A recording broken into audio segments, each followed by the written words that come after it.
30 confirmed infections that has led to 50 deaths. Indeed, fellow Kenyans, it is disturbing to note that close to 30% of these recorded deaths occurred at home. I'll take this opportunity on behalf of all Kenyans to send my heartfelt condolences to the families and friends of those that we have lost to this pandemic. The life of every single Kenyan is precious. And I, together with millions of Kenyans, mourn the lost dreams that have been cut short so suddenly by this disease. We all emphasize with the tears and misery of those that have been left behind, and we pray that God will take them into his embrace and continue to comfort their loved ones. On a more positive note, I am delighted to note that due to the dedication and commitment of our healthcare workers, we have discharged some 301 individuals from our health facilities, all having registered full recovery since the onset of this pandemic, and there are now 481 cases that are currently undergoing treatment. I want to thank, once again, the dedicated and skilled Kenyans who are working around the clock to keep our infections relatively low so far. And I also want to thank the tens of millions of Kenyans who are adhering to the health, hygiene, and social distancing measures that have been put in place by our health officials. Fellow Kenyans, if we had not taken tough steps, the Public Health Emergency Operations Center calculates that there would be many thousands of infections across the country, and indeed many more fatalities. It is, however, clear that we have still to deliver a fatal blow to this enemy that has afflicted our country and the world at large. In the last week, we have unfortunately witnessed an increased number of imported cases among individuals crossing into the country through our borders. And these new areas have become a matter of grave concern to us. Among the positive cases that have been registered in the country this last week, a total of 43 cases have recently crossed the border from neighboring Somalia and Tanzania. As of yesterday, the cases that have crossed the border were distributed as follows. Wajir had 14 cross-border cases. Izebania had 10 cross-border cases. Namanga had 16 cross-border cases. Lunga Lunga had 2, and Loitoktok 1. These 43 cases represent almost a quarter of the 166 confirmed infections during this last week. Further to this, 78 truck drivers who are foreign nationals tested positive for COVID-19, they were denied entry into our territory at different border crossings. If we had not undertaken that intervention, the imported cases through our borders would today have accounted for more than 50% of this week's infections. Within our borders, infections have now spread to 22 of our 47 counties. These numbers and the spread of infection clearly indicate that if no action is taken, all the gains already achieved in combating this pandemic will undoubtedly be lost. I want to be very plain today, and I want every single Kenyan to understand what is our immediate future. We have a brutal and unforgiving enemy in our midst. This enemy is trying to gain entry using every door, every window, every crack. He's asking every single Kenyan to sneak him in so that he can attack all of us. He multiplies his forces rapidly, with one infected person able to infect dozens of others if insufficient measures are not put in place. Of all of us, if we do not heed to the dangers and behave accordingly, a lot shall be lost, as we have seen in other parts of the world. Given enough opportunities, this enemy will lay waste to our families, to our children, our parents, our neighbors, and our friends. He will find the least aware amongst us and use them to carry his fateful disease to our most vulnerable. Today, globally, this disease has claimed over 300,000 innocent lives. And as of this morning, over 4.7 million infections have been recorded across the globe. In some instances, we have seen this disease grow from just a few hundred cases to hundreds of thousands of cases in the space of a month, causing tens of thousands of fatalities. If we do not take additional precautionary measures and get even more serious in implementing existing guidelines, the number of people who will get sick and die is going to rise very sharply.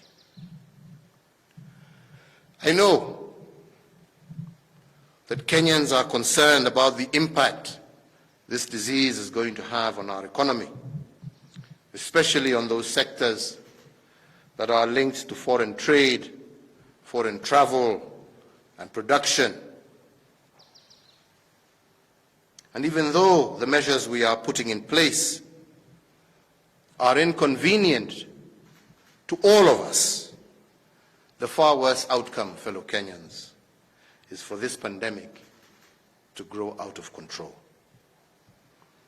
The cities and countries where it has raged out of control have suffered near economic collapse due to the terror and the paralysis that this disease causes. Economies far greater than ours are facing their worst economic situation in many, many years. I know that there is growing pressure from amongst our people. There is growing global pressure for easing of measures against this disease and for all of us to get back to normal.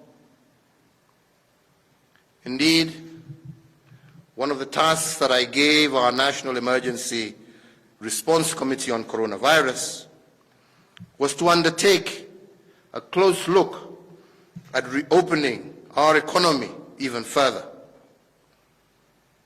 However,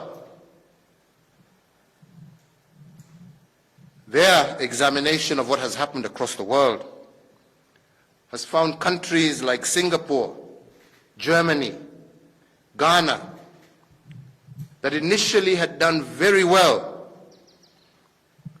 when they eased their restrictions, they suffered very dangerous spikes in new rates of infection. I, like you, am just as anxious for us to get back to normal, to get back to building our country. However, I also strongly believe that we will only be able to do this the sooner we sharply suppress the growth of infections in our country. We are therefore going to step up our defense by deploying stricter, more localized prevention actions. We will also review some of the previous concessions and directives to ensure that they are better complied with. So therefore, fellow Kenyans, in accordance with the advice by the National Emergency Response Committee on Coronavirus and our National Security Council, I am today directing as follows: that there will be a cessation of movement of persons and any passenger ferrying automobiles and vehicles into and out of the territory of the Republic of Kenya through the Kenya-Tanzania international border, except for cargo vehicles, with effect from midnight tonight, Saturday the 16th May 2020. There shall also be a cessation of movement of persons and any passenger ferrying automobiles and vehicles into and out of the territory of the Republic of Kenya through the Kenya-Somali international border, except for cargo vehicles, and this also will take effect from midnight today, Saturday the 16th May 2020. That all drivers of cargo vehicles shall be subjected to mandatory COVID-19 disease testing and will only be granted entry into the territory of the Republic of Kenya if they test negative. That the nationwide dusk to dawn curfew that is currently in force will be extended for a further period of 21 days up to and until the 6th of June 2020. That the cessation of movement into and out of the Nairobi metropolitan area and the counties of Kilifi, Kwale, Mombasa, and Mandera that is currently in force shall also be extended up to and until the 6th of June 2020. The government will continue to take every measure that it can to protect the lives of Kenyans from this pandemic and to plan also for the recovery of our economy post the crisis. The whole world is walking through the valley of the shadow of death. However, I know and I believe that with God's favor and strength, and with the firmness and resolve of our nation, as well as the fidelity of each and everyone in keeping the enemy at bay, God's enduring grace will see us into the light. We will emerge knowing that we have a mighty strength in our unity, and our resilience as a people shall see us through this most difficult period. Nataka kumaliza kwa kusema kwa wenzangu, tulianza kupambana na huu ugonjwa karibu miezi 2 iliyopita.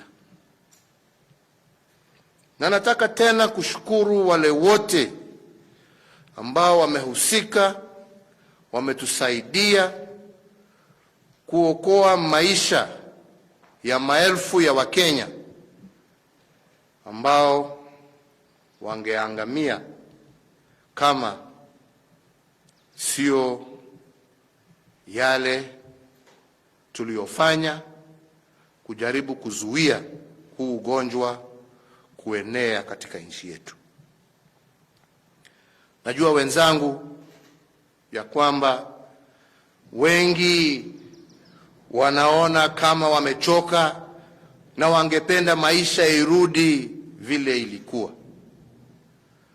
Lakini wenzangu, na mimi sitaki niwadanganye, wale ambao wamekataa kuona huu ugonjwa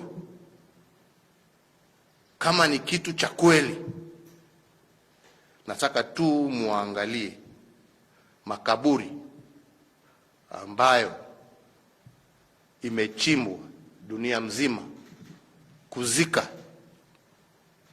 maiti za watu. Jukumu la kwanza la serikali ni kuhakikisha ya kwamba tumelinda maisha na mali ya wananchi. Kwangu mimi, ningekuwa nimewaangusha Wakenya nisipowaambia wenzangu ukweli vile ulivyo. Huu ni ugonjwa ambao unachukua maisha.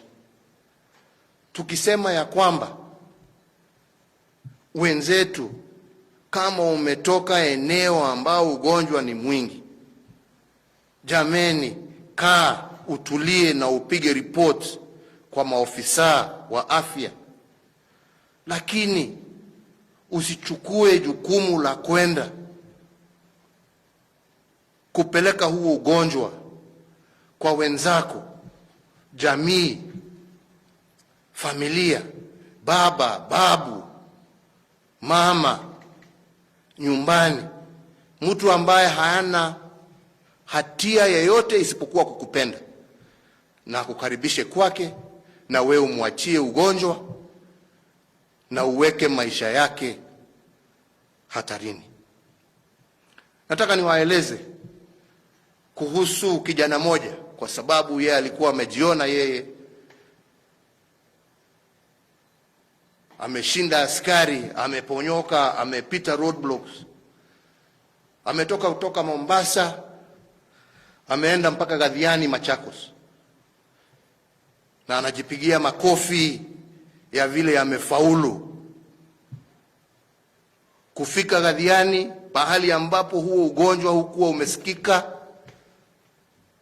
Ameambukiza dadake, na hatujui ni watu wangapi huko Gadhiani ambaye sasa dadake pia ameambukiza. Kujipenda kulipo kupenda wale ambao wanakupenda. Wenzangu, mimi nataka niwaambie ya kwamba huu ugonjwa ni hatari, na yale masharti ambayo tumetoa lazima tuyatimize kama Wakenya. Na sio tu kwa sababu tunataka kuumiza mtu yeyote. La, sisi wote tungependa turudi makanisani, turudi kwa shughuli zile tulikuwa tunafanya kwa kifamilia na kwingine, lakini huu ni muda, kama kweli wapenda jamii yako, wapenda mamako, wapenda babako, wapenda dada yako, ndugu yako, watoto wako, njia ya kuwaonesha unawapenda ni kukaa mbali na wao. Na ndipo mimi nashukuru makanisa, misikiti, mapadre, maimams na mapasta wetu ambao wameendelea wakijua taabu ya huu ugonjwa, lakini kupitia runinga, internet na mambo mengine waendelea kuhubiri na kutupatia neno la Mungu na kutuweka sisi wote wa Kenya mbele ya mikononi ya Mwenyezi Mungu atuondolee hii shida. Tungependa pia tukutane kila siku kwa makanisa, kila Jumapili vile tulikuwa tunaenda, lakini kwa sasa jameni, hatuwezi. Na tumewaambiwa na wataalamu wote dunia mzima ya kwamba njia pekee ya kujikinga na huu ugonjwa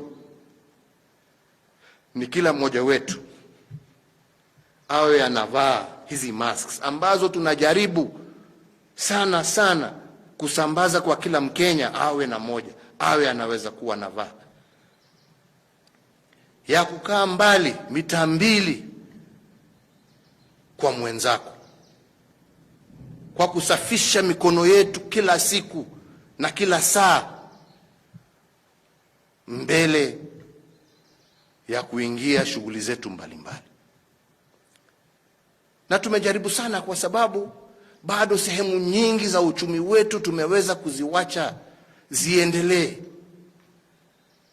na hatutaki kufika kiwango ambacho wengine wamefika, kufunga nchi mzima na kusema Wakenya msitoke nje, au wananchi msitoke nje, kila mtu akae nyumbani kwake. Hatutaki kufika hiyo kiwango, na ndipo nasema huu ugonjwa hauwezi kushindwa na serikali peke yake. Inatuhitaji sisi wote, kila mmoja wetu afanye jukumu lake, atende jukumu lake, apende mwenzake. Na njia ya kupenda mwenzako ni kutii yale masharti ambaye tumepatiwa na wale ambao wanahusika, haswa maofisa wetu wa afya. Kwa hivyo, Wakenya wenzangu, tuendelee kumuomba Mwenyezi Mungu, tuendelee kutii masharti yale ambaye tumepatiwa.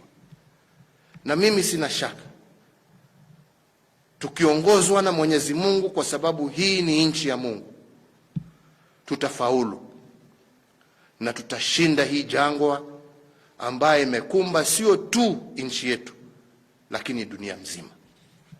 Lakini wale ambao watashinda ni wale ambao watachukua jukumu la kibinafsi, jukumu la kibinafsi kusema mimi binafsi nitafanya ile ambaye inatakikana kuhakikisha ya kwamba tumeshinda vita kati ya huu ugonjwa. Kwa hayo machache, wenzangu, naendelea kuwaombea Mwenyezi Mungu, naendelea kuwaombea amani, na naendelea kushukuru wote, maofisa wa afya, maofisa wa usalama, maofisa wetu pia wa vyombo vya habari mbalimbali ambao wanaendelea kuungana pamoja na sisi kuhakikisha ya kwamba taifa letu liko na usalama. Tuendelee kukinga afya ya watu wetu na tuendelee na umoja wetu. Nasema Mungu awabariki nyote, Mungu aendelee kulinda taifa letu la Kenya, na tuendelee, nisisitize tena, kutii masharti yale ambayo tumepatiwa na wale ambao wanahusika na mambo ya afya katika nchi yetu. Asanteni sana.